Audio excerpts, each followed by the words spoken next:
Long before the Tokyo raid, in fact, long before World War II, a little boy named Jimmy Doolittle came down with an incurable case of flying fever.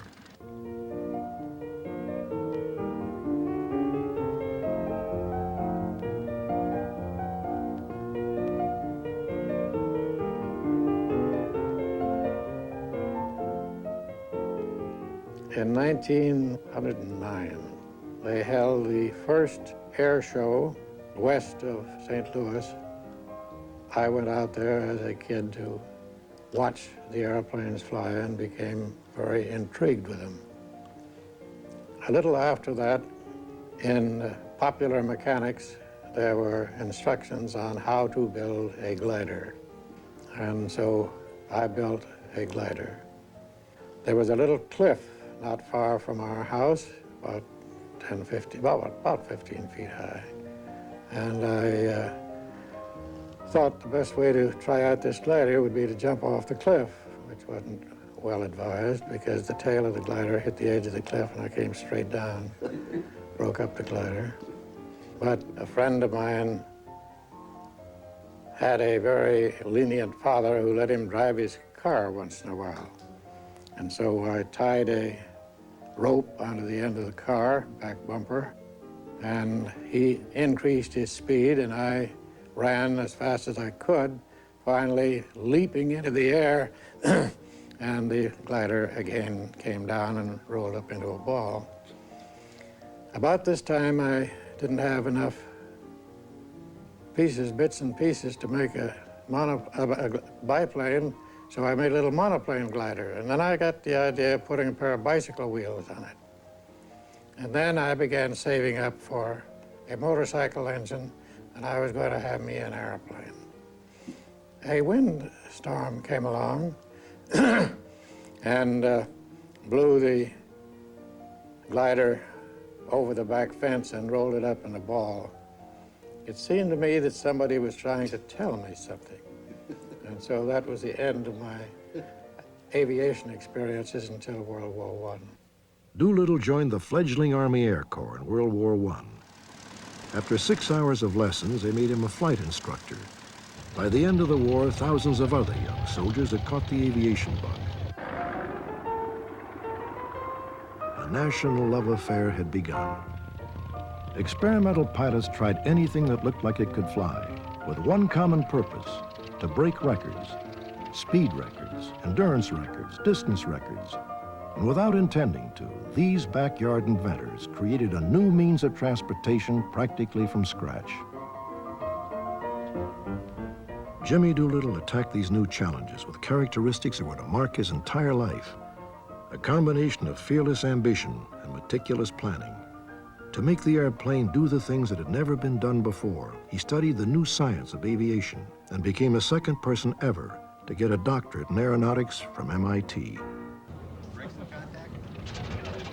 You've got to remember, in those times, there were not a lot of airports around. There weren't a lot of airplanes in the air. Particularly out in the country, it was rare to see an airplane. So the one did. You stopped the plowing and you looked up and you watched it.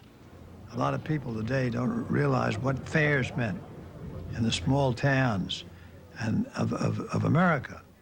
And one of the things that would happen that everybody loved was to have somebody get out on a wing and stand on their hands and so forth. Of course, on that kind of business, Doolittle was right at home because he wasn't happy unless he was risking something.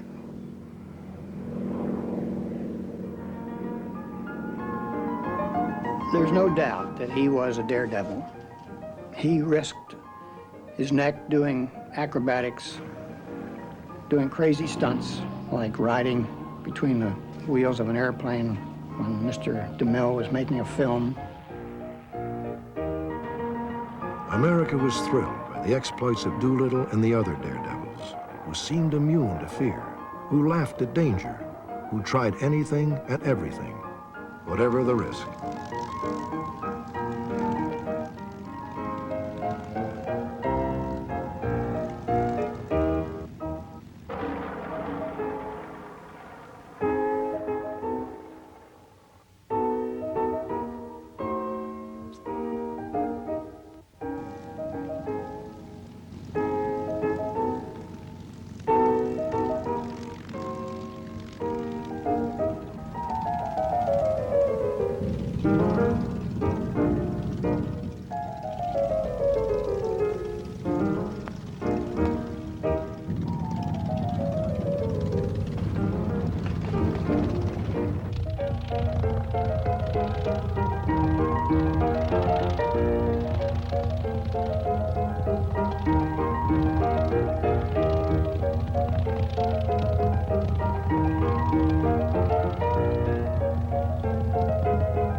as possible by having him think of other things.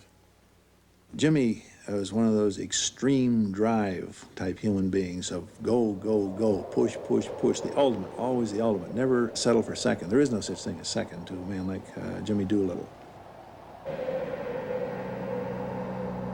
If the wings came off, as they did occasionally, there's no time to be frightened, there's no time to be thrilled, there's no time to do anything except the things that you have to do damn fast to survive. They humorously called me the master of the calculated risk because I calculated each risk in order to determine what it was and minimize the likelihood of destruction. Getting out of dangerous situations alive was Jimmy Doolittle's racing trademark. But there was one race and one particular airplane that tested Doolittle the flyer, Doolittle the daredevil, and Doolittle the aeronautical engineer to the very limit. The year was 1932.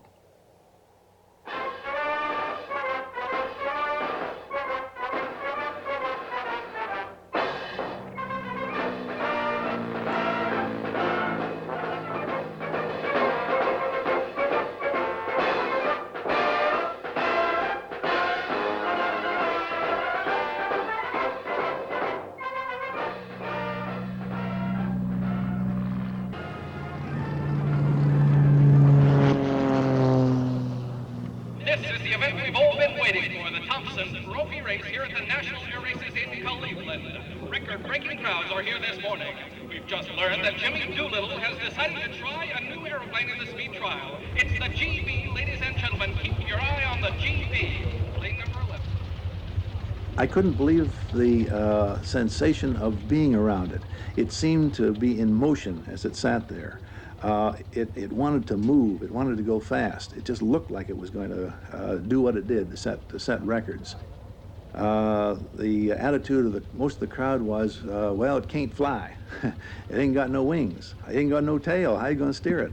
Jimmy Doolittle and his famous 770 horsepower ship. And it was a killer plane. And as I once said to him, I said, you know, this plane doesn't have a center of gravity. I mean, it was an engine with a little tiny wing attached and hardly any tail, so that controlling that plane took true genius.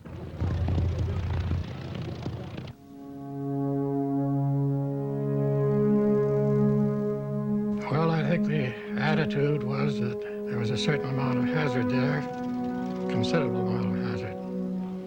And they didn't want there to be a crash. But if there was a crash, they wanted to see it.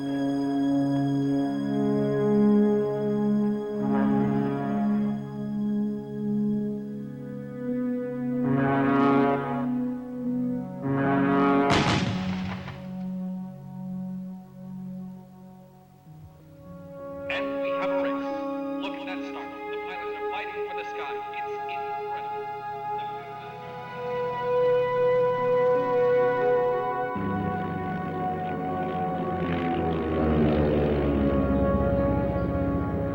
I took it up to altitude. It went into a double stop roll. And At what altitude? I realized that it had to be handled with silk gloves. And I did. I handled it very carefully. At what altitude did this thing suddenly double snap roll? That was probably 3,000 feet. Why did you get in that airplane? Why did you fly that thing? It was the fastest airplane in the world at the time.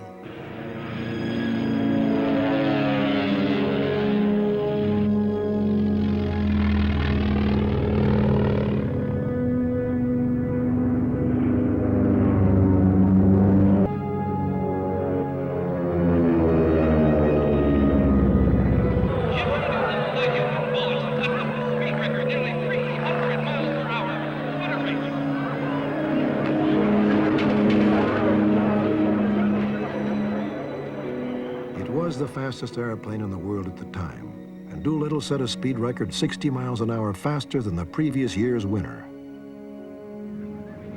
All right, now don't push. We're going to get pictures, everybody.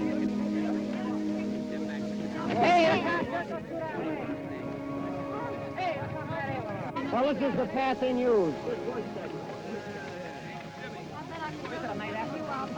Say hello to him, Jimmy, will you please? Just told the world hello. Sam, tell him again. You ain't ashamed of it, are you? I'll tell him for him. Say it, Miss Thompson. I think he's a real pilot, one to be congratulated. He really is.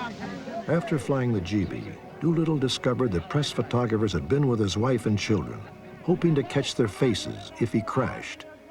He asked himself if aviation was being served or damaged by the spectacle of danger, and he decided it was time to quit racing. But the GB still fascinated other speed flyers. After I finished with it, 2 people flew it, and one chap flew it to as far as Indianapolis, and landed in Indianapolis for fuel, turned in his suit. And the chap that owned it was there to see what his reactions were. And the chap that owned it killed himself on the takeoff.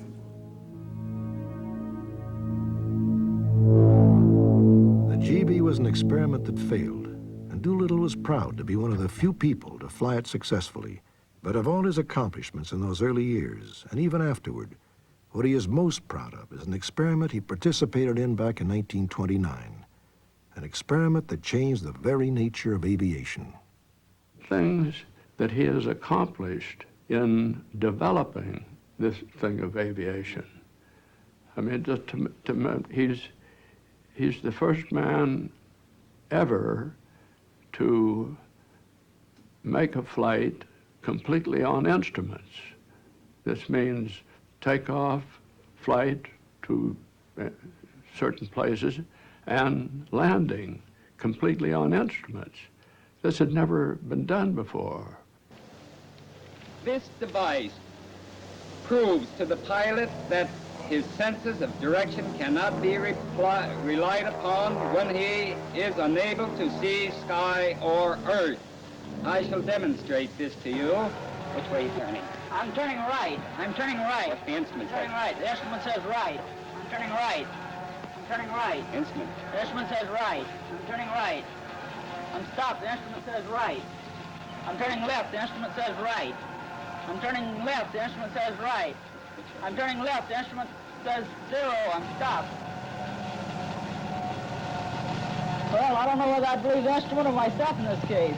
There were some pilots who said, I can fly into a cloud and clouds and not worry about it.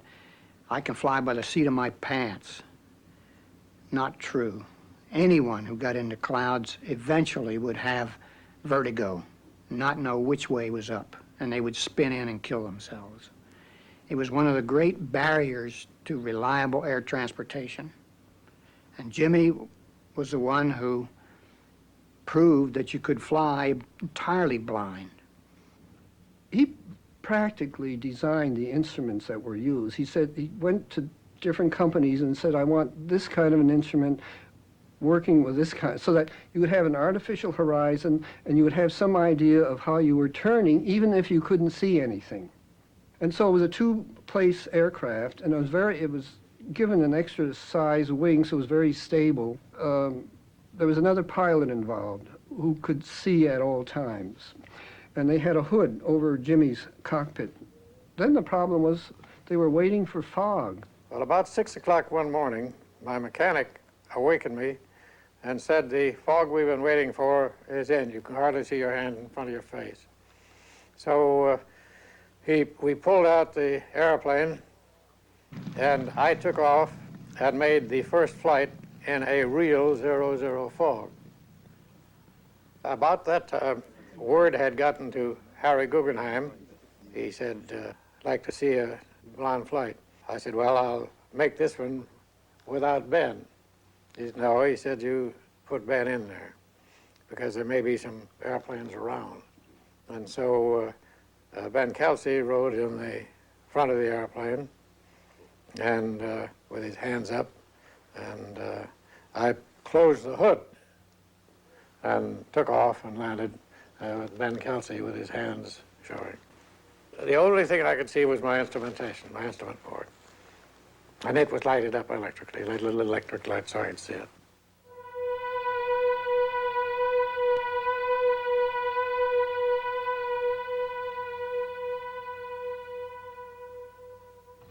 That was truly the beginning of modern commercial aviation. That's why we can fly to California overnight if necessary, or you can fly through fog. And This also was very important in flying during World War II when, we had to do some of the flying at night. So this beginning of the whole, I think, the American aviation industry, they still use somewhat the same instruments, even in jet planes. There is nothing Jimmy Doolittle loved doing more than flying airplanes, and he continued to fly long after World War II. Eventually, he felt it was time to give up the pilot's seat. I think if you're going to fly on bright, sunshiny days and not go anyplace, you can fly roughly 100. But if you want to fly anything, any place, any time, it has to be more a vocation than an avocation. And I was too busy to maintain that degree of competence, so I quit altogether.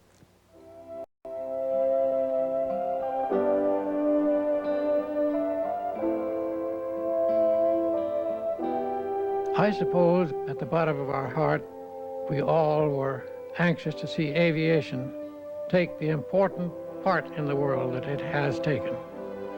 I think we all had a love of flying and a love of airplanes.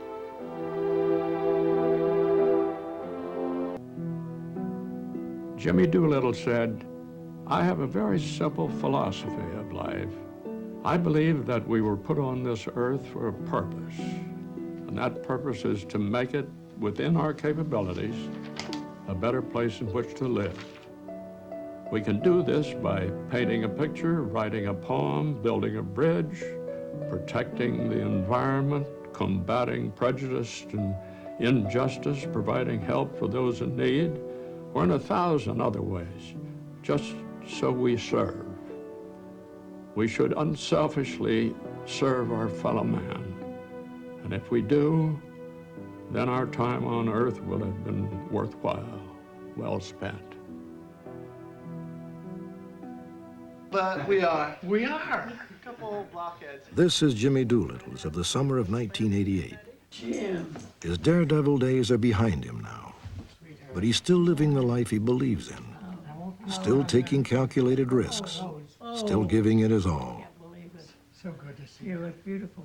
His friends look at him, and they marvel at him, and they keep asking, what got him to do it all? And what got him through it all? Was it luck, genius, just plain determination? Or was there one overriding value that inspired him to do what he did? He set goals and he achieved them. And his failures, he'd push them aside and gain from them and go on to another goal. Most unique man that I have ever known, and one with whom I'd do anything. He has that, it isn't only just strength and move forward, and it's not that.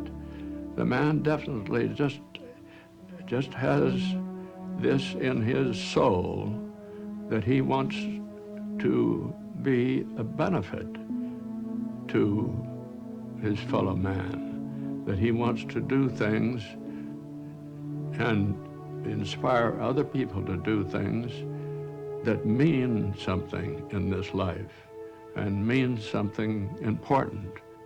25, 30 years have passed. How would you like to have been remembered? I would like to have achieved the respect of my fellow man.